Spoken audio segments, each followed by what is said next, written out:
예배입니다. 방향전환이라는 제목으로 함께 은혜의 말씀을 나누길 원합니다. 오늘은 눈물에 대한 이야기를 하고 싶습니다. 여러분이 어느 때 눈물을 흘리십니까? 너무 좋을 때, 여러분 연말에 보면 연예대상, 연기대상 할 때, 시상식 할 때 막 눈물을 펑펑 흘리는 분 보잖아요.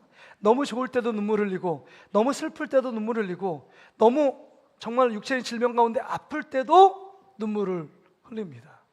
근데 50대 좀 지나잖아요. 별 일 아닌데도 불구하고 눈물이 주룩주룩 나옵니다.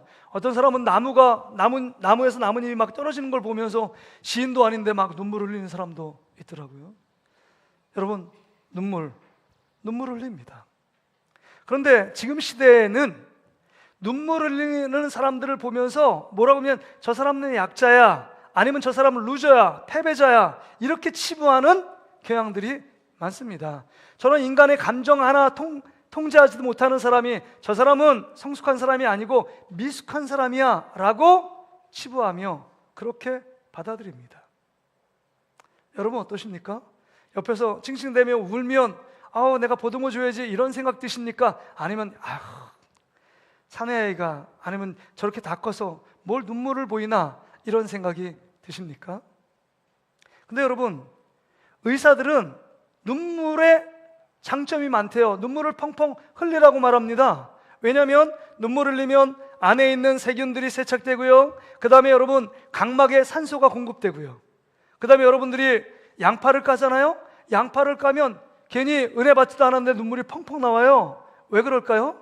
자극적인 것들이, 냄새나 아니면 자극적인 것들이 눈을 상하지 않도록 보호하기 위해서 보호막, 눈물을 흘리게 만드는 것입니다. 그런데 의사들이 얘기해요. 정말 눈물을 펑펑 흘리면 정서적인 순환이 된대요. 눈물을 흘리면 심박수가 안정되고 혈압이 떨어진대요. 그래서 슬프고 고통스럽고 아플 때 눈물을 펑펑 흘리며 울면, 울고 난 다음에 하는 말이 있잖아요. 우니까, 이렇게 좀 우니까 좀 마음이 시원해졌어, 마음이 좀 더 편해졌어, 마음이 좀 안정됐어, 이렇게 말하는 분들이 있습니다. 그러니까 육체적으로나 정서적으로 눈물을 흘리는 것이 참 유익하다는 것입니다.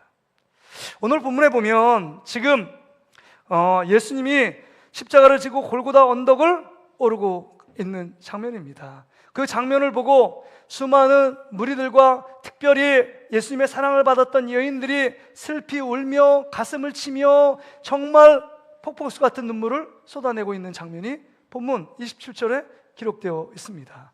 왜 눈물을 흘리지 않겠어요? 빌라도 총독에 의해서 정말 십자가형의 선도를 받습니다. 그것 때문에 선도받고 로마의 병사들이 그 가운데 있는 고문기술자, 여러분 채찍으로 막 때립니다. 40에 하나, 가만 39대의 그 채찍을요 막 등짝을, 옷을 벗기고 때립니다. 그 채찍 끝에는 쇠구슬 같은 게 있어서 여러분 날카로운 게 딱 한 번 찍히면 살이 뚝뚝 떨어져 나갑니다. 근데 그 맞은 자리를 또 맞으면 여러분 뼈가 보일 정도로 여러분 피가 튀고 피가 주룩주룩 흘러옵니다. 머리에 가시관을 쓰시고 그 모습을 보면서 특별히 예수님 앞에 치료를 받았던 막달라 마리아, 군대 귀신 집혔던 귀신을 치유했던 그 막달라 마리아가 그 모습을 보며 하염없이 눈물을 흘립니다. 또 마리아가 있습니다. 그 오빠인 나사로를 살린 그 사건 때문에 늘 감사하며 사랑을 받는 가정이었기에 예수님이 지금 죽음을 향해 달려가고 심한 고통 가운데 처절한 신음을 흘리며 지금 한 걸음 한 걸음 내디딜 때마다 큰 숨을 쉬고 있는 이 예수님을 보시며 여러분 하염없이 눈물이 납니다. 육신의 어머니 마리아는 말할 것도 없습니다. 정말 소리 내서 울다가도 정말 터져나오는 대성통곡이 자기의 귓가를 때릴 정도입니다. 여러분, 그런 상황 가운데 예수님께서 뒤에서 하염없이 눈물을 흘리며 정말 흐느껴 우는 자들을 돌아보며 뒤에 돌아보며 말씀하십니다. 여러분, 어떤 말씀을 예수님이 하실까요? 그래도 너희들 끝까지 나를 배신하지 않고 나를 위하여 함께 위로해주고 함께 이 고통을 함께하기 위해 따라오는 너희들 너무 고맙다, 내가 힘이 난다, 이런 생각과 말을 해야 마땅하지 않을까요? 근데 예수님은 충격적인 말을 하십니다.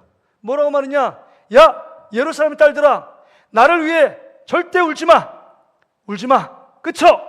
이렇게 말씀하고 있는 것입니다. 단지 위로하기 위해서 나를 위로하니까 고맙다, 그러니까 울지 마라 얘들아, 이런 말씀이 아니에요. 우리가 어린 아이들이 자꾸 그냥 뭐 장난감을 말도 안 되는 장난감을 사달라고 할 때 엄마들이 뭐랍니까? 야, 막 땡깡을 울고 있습니다. 그럼 야, 조용히 해. 그건 안 돼. 근데 계속 웁니다. 그럴 때 뭐예요?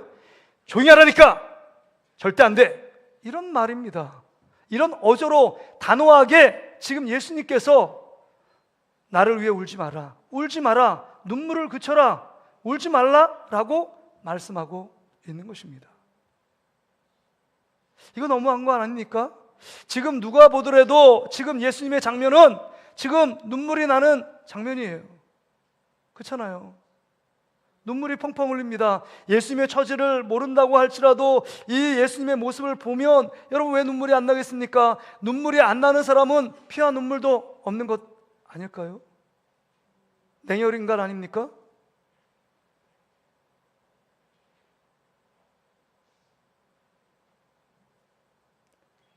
눈물이 그냥 납니다.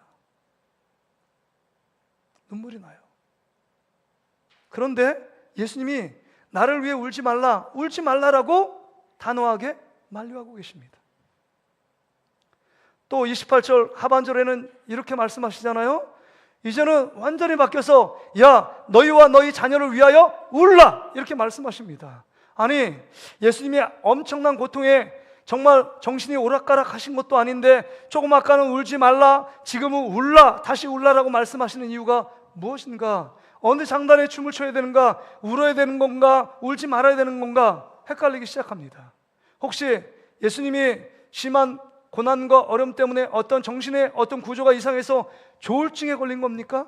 좀 아까 너무 슬프다가 지금은 너무 기쁜 거예요. 조울증. 이거 아니잖아요. 근데 지금 조금 아까 울지 말라라고 얘기하시고 지금 다시 울라라고 말씀하십니다. 왜 울라고 말씀하시느냐? 자기의 고통은 전혀 아랑곳하지 않고 지금 이제 나를 위해 울지 말고 너와 너희 자녀를 위하여 울라고 말씀하시는 이유가 무엇이냐 하는 것입니다. 여러분, 이것은 예수님이 조울증에 걸렸거나 아니면 정말로 고통 가운데서 정신을 잃었기 때문에 정말 이상한 소리를 하고 있는 것이 아닙니다. 울지 말고 울라라는 말은 이 대조적인 두 말 가운데 선명한 예수님의 말, 목적, 의도가 이 안에 담겨져 있는 것입니다. 이 한 절 안에는요. 어떤 의도일까요? 이제 눈물의 방향, 울음의 방향을 바꾸라는 것입니다. 다시 말해서 지금 울지 말아야 될 걸 울고 그 다음에 울어야 될 걸 울지 않는 너의 모습을 보면서 진짜 제대로 울어야 되고 헛되게 울지 말라라고 예수님이 가르쳐 주기 위한 목적이었다는 것입니다. 그냥 울어야 될 대상, 우리가 기도해야 될 제목을 정확히 알고 기도하고 울라라고 말씀하고 있다는 것입니다. 지금 울지 말라라고 말씀하십니다. 또 울라라고 말씀하고 있습니다. 이건 분명한 목적, 또한 분명한 대상, 울어야 될 대상을 확실히 알고 울라라고 말씀하고 있는 것입니다. 제가 신학교 다닐 때 그 MBC 라디오 중에서 4시에 하는 프로 지금은 라디오 시대, 이종환 최유라의 지라시가 줄여서 지라시라고 말하는 지금은 라디오 시대, 지금도 있습니다. 누구요? 김선희하고 문천식인가요?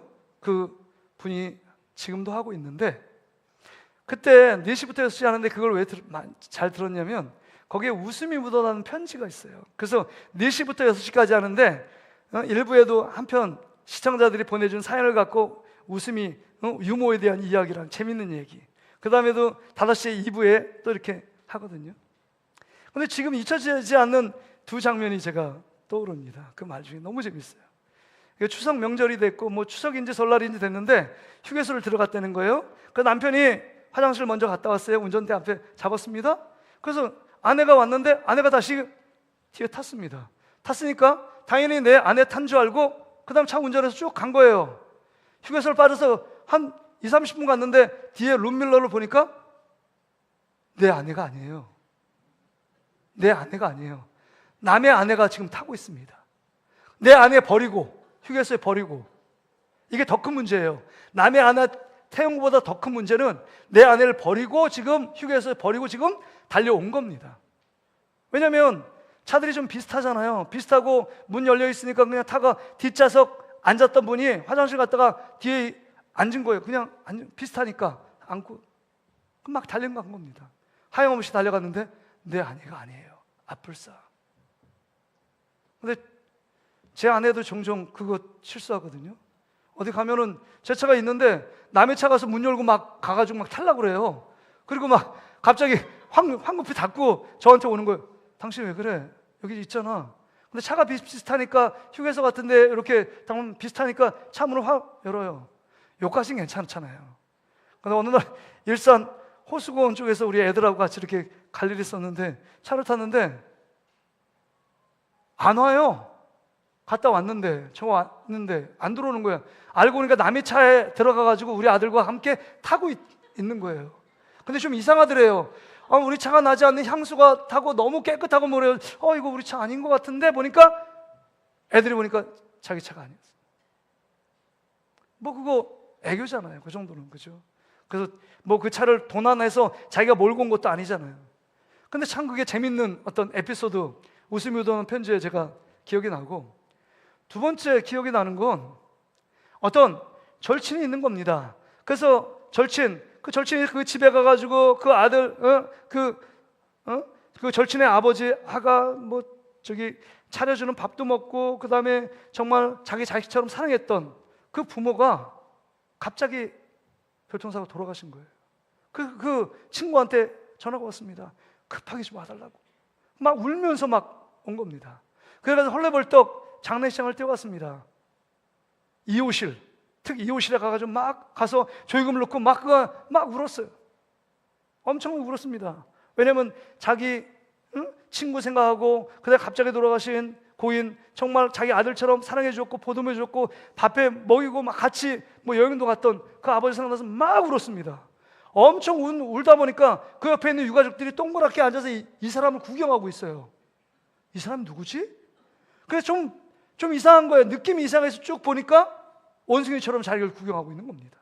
알고 보니까 특 2호실이 아니라 특 3호실이었는데 2호실 가가지고 남의 영정 앞에서 그냥 대성통곡하고 울어버린 겁니다. 그래서 다시 3호실 찾아갔는데 문제는 조의금 그거 넣었는데 다시 달릴 수도 없었다. 뭐 이제 이런 에피소드예요, 그게. 근데 여러분, 지금 예수님이 지금 말씀하는 겁니다. 울지 말고 울라라고 말씀하시는 것은 진짜 울어야 될 정확한 대상을 알고 울으라고 말씀하고 있는 것입니다. 그러기에 먼저 우리가 생각할 것은 여러분 예수님을 위해서 여러분 28절에 보면 예수님을 위해서 울어야 될 필요가 없다라고 말씀하고 있는 것입니다. 예수님 때문에 울을 필요가 없어요. 근데 인간적으로 볼 땐 처참하게 또한 잔인하게 엄청난 고통 중에서 자기가 죽어가면서 느끼는 그 십자가에서 그런 형벌, 그 죽음을 맞이할 그 예수님의 모습을 상상해 보면 울음이 왜 안 나오겠습니까? 그럼에도 불구하고 예수님은 자기의 고통 생각하지 않아요. 야, 너희와 너희 자녀를 위해 울라고 말씀하시는 이유가 뭘까요? 너 잘 생각해야 돼. 나는 완전한 인간이지만 내가 누구이냐? 내가 너희가 기다리는 메시아 아니냐? 나는 하나님의 아들로 이 땅에 왔고 하나님의 아들 곧 하나님으로 온 거야. 너희를 구원하기 위해서 이 땅에 태어날 적부터 이 고난받기에 왔고 죽기 위해서 왔고 너희들을 구원하기 위해서 살을 찢기고 피를 흘려 너를 구원하기 위하여 하나님의 자녀 삼기 위하여 내가 이 땅에 온 거야. 이것은 누가 시킨 것 아니야. 억지로가 아니라 자발적으로 이 길을 걸어가고 있는 거야. 정작 네가 슬퍼하고 눈물을 흘릴 것은 나를 위해서 아니야. 나는 하나님이야. 여러분, 이런 게 무슨 우스꽝스러운 일입니까? 피조물이 창조주 하나님을 불쌍히 여겨요? 하나님을 위로해요? 하나님이 슬퍼 보인다고 위로를 던지고 그 다음에 하나님을 위해서 울어요? 이게 말이 안 되는 것입니다. 이거를 지금 얘기하는 거예요. 나를 위해 울지 말라는 이유가 어떤 인간적인 연민, 인간적인 동정 이거 하지 말라라는 게 아니라 내가 누구인지를 정확히 알라, 내가 왜 이 땅에 왔는지, 내가 왜 이 고난의 길, 십자가의 죽음을 앞에 놓고 가고 있는지를 알고 진짜 왜 내가 그 십자가를 져야 되는지 지금 그것을 깨닫는다면 나를 위해 울지 않아도 된다는 것입니다. 우리가 두 번째로 진짜 울어야 될 것은 지금 여기 말합니다. 28절 하반절에 너희와 너희 자녀를 위하여 울라라고 분명히 말씀하고 있습니다. 너와 너희 자녀를 위하여 울라라는 것입니다. 이 말은 간곡하게 예수님께서 울어야 너가 살 수 있다는 것입니다. 주님을 간곡하게 찾으며 하나님께 기도해야 살 수 있다는 것입니다. 예수님을 간구하며 울며 기도할 때 너와 내 가정, 내 자녀들이 살아날 수 있음을 말씀하고 있는 것입니다. 여러분, 라헬이 있잖아요. 라헬이 요새는 지금 돌이 지나가지고 몇 마디 말도 한다고 하는데, 여러분 갓 태어난 아이는 울어야 여러분 되는 것 아닙니까? 갓 태어났어요? 그럼 반드시 울어야지만 여러분 그 아이의 생명이 있고 정상인 줄을 압니다. 근데 갓 태어난 아이가 울지 않는다, 그 치명적인 뭔가 질병이 있고 문제가 있다는 것을 얘기하는 것 아니에요? 그러니까 여러분 거기에 분만실 가보면 여러분 간호사가 보니까 막 엉덩이도 막 때리더라고. 울지 않으니까요. 울어야 합니다. 아이는 울어야 살 수 있습니다. 우리 첫째 아들이, 우리 아내가 막 진통 막 24시간인가 진통하다가 이게 못 나거든요. 뭐 유착이 돼서 안 내려온대요. 그래서 수술을 했습니다. 거기 개인 병원인데 수술실에 딱 들어가니까 정확히 제가 대기실 기다리는데 12분인가 13분에 수술 받고 바로 애가 막 울더라고요. 저 막 소름이 끼쳤어요. 울음 때문에. 아, 내 아들 분신이 태어났구나. 근데 여러분 울지 않는다면 이상한 겁니다. 뭔가 큰 문제가 생긴 거예요. 그리고 애가 계속 울잖아요. 울면 배고플 때 울잖아요. 그 다음에 똥 쌌다 오줌 쌌다 불편하기 때문에 우는 것입니다. 근데 그것도 아니고 이것도 아닌데도 불구하고 울고 있다. 그럼 병원에 데려가잖아요. 배고픈 것도 아니고 그 다음에 소변 대변 싼 것도 아니라면 병원에 가서 계속 울어 새깁니다. 그럼 뭔가 소아과 의사가 보고 다른 문제, 아픈 문제를 치료하고 고장난 것을 고치는 겁니다. 울어야 아이는 살 수 있는 것처럼 우리 그리스도인들, 우리가 연약한 죄 가운데 있는 우리들은 하나님 앞에 울지 않으면, 하나님께 매달리지 않으면, 하나님께 무릎 꿇지 않으면 우리는 살 수 없는 존재입니다.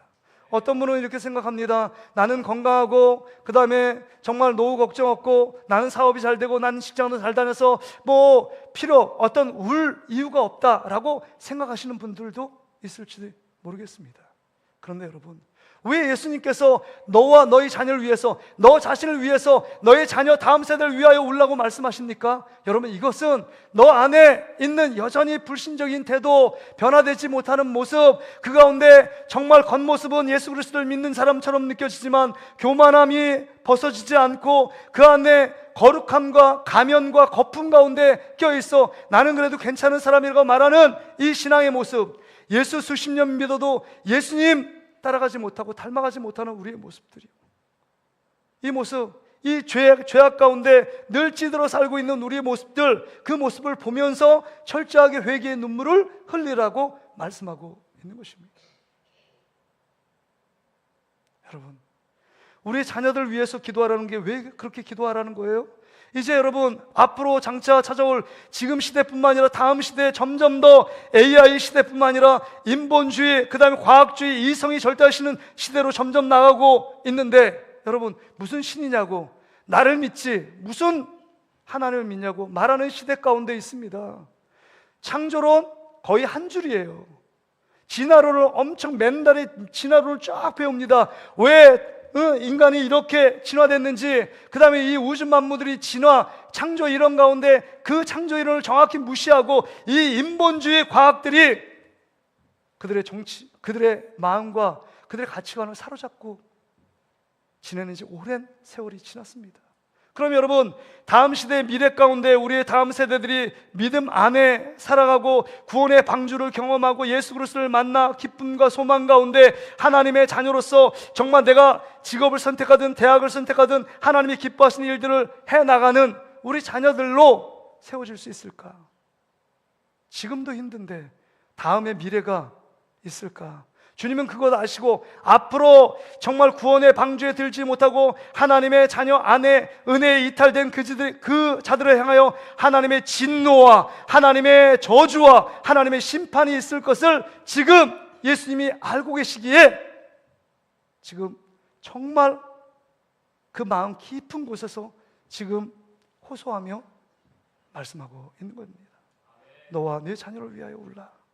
예수님도 동일하게 여러분 우셨잖아요. 3번씩이나 정말 예루살렘 성을 바라보며 허물어지고 그 가운데 깔려서 죽을 모든 이스라엘 백성들, 그 전쟁의 참악 가운데 수많은 사람들이 죽을 것을 예언합니다.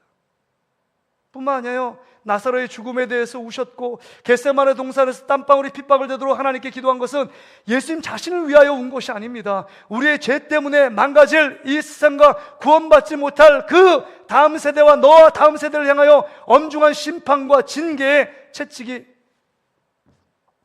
가운데 일어날 것임을 예수님이 경고하고 계신 겁니다. 제가 지난주에 강남 금식기도를 갔었거든요. 근데 뭐 자주 이렇게 가서 그냥 숙소 들어가서 예배 시간 참여하고 막 이렇게만 했는데 좀 기도하다가 그냥 거기 어떤 사람이 뭐 뒷짐지고 어떤 목사님, 나이 드신 많은 목사님 같아요. 이렇게 올라가세요. 기도원을 옆으로 이렇게 올라가는 길이 있나? 그래서 저도 한번 이렇게 따라가 봤어요. 따라가 보니까 거기에 큰 공간이 있습니다. 근데 주차 부스도 있었던 거 보니까 한 30년? 30년 전에 있던 주차 공간이 큰 게 있고 남녀 화장실이 있는 거예요.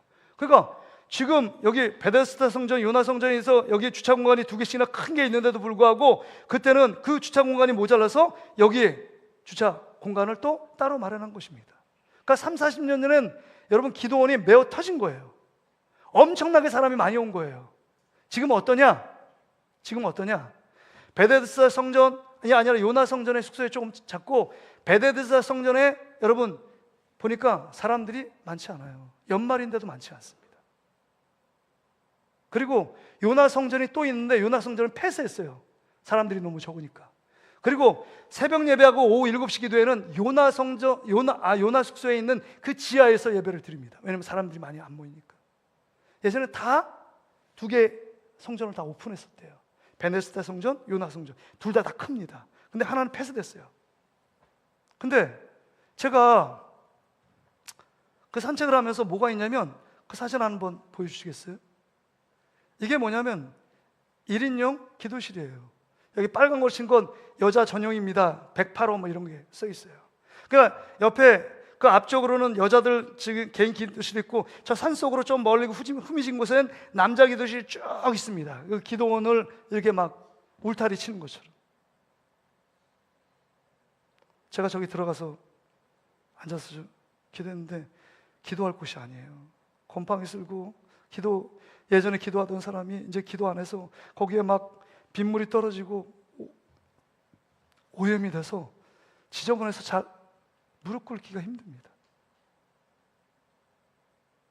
제가 그 모습 보면서 어떤 생각이 드냐면 우리 어머님 시대 30-40년 전에도 이렇게 정말 뭐 작은 문제든 큰 문제든 주님 앞에 간절히 울부짖으며 기도할 때 그 기도가 흘러 나와 지금 우리 시대가 그래도 여기 예배당에 앉아 있는데 우리가 하나님 앞에 너희와 너희 자녀를 위하여 울지 않는 시대라면 울지 않는 시대라면 앞으로 30년 앞으로 10년 후만 돼도 우리 교회의 미래, 우리 자녀의 미래가 어떻게 될까? 부모의 기도 때문에 우리가 살아났는데 그 부모의 눈물 때문에 그 눈물을 보고 하나님이 우리를 불쌍히 여기셔서 하나님의 자녀로 세워 믿음을 갖게 됐는데 우리가 하나님께 기도하지 않으면 기도의 눈물이 흘러가지 않으면 그 다음 세대가 우리 가운데 있을까? 이런 생각을 갖게 합니다. 여러분, 우리가 정말 나 자신과 우리 자녀를 위하여 기도할 때가 지금 이러한 시기인 것을 우리가 기억하고 다시 한번 눈물로 주님 앞에 기도하는 여러분 되시기를 주의 이름으로 축복합니다. 마지막으로 여러분, 지금 오늘 본문에 보면 26절에 보면 구레네 시몬 사람이 예수님이 지금 살을 찢고 탈진 일보 직전이에요. 그러니까 한 걸음 한 걸음 뛰기가 힘들었습니다. 그러니까 로마 병사가 그다음 확 제끼더니 이 지금 6월절 명절 예수님의 모습을 구경하러 온 구레네 시몬, 시골에서 온 구레네 시몬을 다시금 등치 큰 사람을 십자가를 대신 지게 합니다. 아마도 이 구레네 시몬이 짧은 시간 십자가를 지면서 눈물을 흘리며 가지 않았겠습니까? 아마 그 눈물은 정말 내가 왜 이래? 운이 되게 없어. 운도 되게 없기에 내가 나에게 십자가를 짊어지게 하셨다. 억울한 눈물일 수도 있습니다. 아니면 정말 예수님이 계속 바라봤는데 그 신음을 토하며 숨을 참으며 헐떡거리면서 그 피를 쏟아내는 그 장면을 보며 연민의 눈물일지도 몰라요. 근데 십자가를 자기가 진짜 장본인이 지니까 아 맞아, 이 십자가는 예수님 말씀했던 것처럼 나의 죄 때문에 지금 이 십자가를 지고 있는 거구나. 예수님이 져야 될 십자가가 아니라 내가 져야 될 십자가이구나. 회개의 눈물을 하염없이 여러분 구레네 시몬이 흘리지 않았겠습니까? 십자가를 지고 구레네 시몬이 눈물을 흘렸을 때 그 눈물은 헛되지 않았습니다. 헛되지 않았어요. 왜냐하면 누가복음에도 얘기하고 특별히 로마서 16장 13절에 보면 이렇게 나옵니다. 여러분 이 구레네 시몬의 십자가를 지며 눈물을 흘렸던 그 눈물이 헛되지 않아 이렇게 열매를 맺었습니다. 13절 보세요. 같이 한번 읽어볼까요? 시작. 주 안에서 택하심을 입은 루포와 그의 어머니에게 문안하라. 그의 어머니는 곧 내 어머니니라. 뭐라고 말해요? 이 루포는 구레네 시몬의 아들입니다. 그리고 그의 어머니는 그의 아내예요. 그 아내가 얼마나 사도 바울을 선교하는데 도와주었는지 내 어머니라고 지금 로마서 16장에 이런 자를 문안하라고 꼭 기억하라고 지금 성경에 기록하고 있는 인물이 되었습니다. 그렇습니다. 구레네 시몬이 눈물을 흘리며 십자가를 칠 때 그 눈물이 헛되지 않고 아름답게 열매 맺어 가정이 회복되고 아내가 믿음이 회복되고 자녀들이 하나님께 위대하게 쓰임받는 종으로 세워지게 된 것입니다. 여러분의 눈물이 여러분을 살릴 수 있고 여러분의 눈물이 여러분의 자녀들을 살리게 될 줄 믿습니다. 암탉이 울면 집안이 망한대요. 암탉이 울면 계란을 낳습니다. 알을 낳아요. 한나의 울음 때문에 집안이 다시금 행복하게 됐고 한나의 울음 때문에 울부짖는 기도 때문에 사무엘이란 전무후무한 자녀가 나왔고 사무엘이 기도의 어머니 닮아 기도의 사람을 통해서 정말 그 나라를 사사기의 어둠의 그 시대 속에서 밝은 시대로 지금 다시금 회복시킨 위대한 인물로 배출된 것 아닙니까? 그 한나의 울부짖음 때문에 베드로의 울음 때문에 여러분 회개하고 주님 앞에 돌아올 때 다시금 초대교회를 든든히 예수님 이후에 정말 초대교회 수장으로서 정말 허물어져가는 교회를 다시금 든든히 세워갈 수 있는 것 아니겠습니까? 모니카의 눈물 어린 기도 때문에 어거스틴이 회심하고 사도 바울 이후에 바른 신학의 물꼬를 다시금 기독교의 이 교리와 신학을 재정립하는 귀한 인물이 여러분 성어스틴의 어머니 모니카를 통해서 나타납니다. 그 회고록을 보면 여러분 늘 그 어머니의 눈물의 기도가 나를 만들었고 어머니의 눈물의 기도가 나를 살렸고 그 어머니의 눈물의 기도가 내가 주님 앞에 쓰임받는 원동력이었다 이렇게 말하고 있습니다. 그렇습니다. 여러분 여러분의 기도가 여러분의 눈물이 여러분 자신과 여러분의 가정과 여러분의 자녀들을 살릴 수 있음을 기억하고 주님 말씀합니다. 애통하는 자가 복이 있나니 천국이 저희 것이라고 말씀하고 있습니다.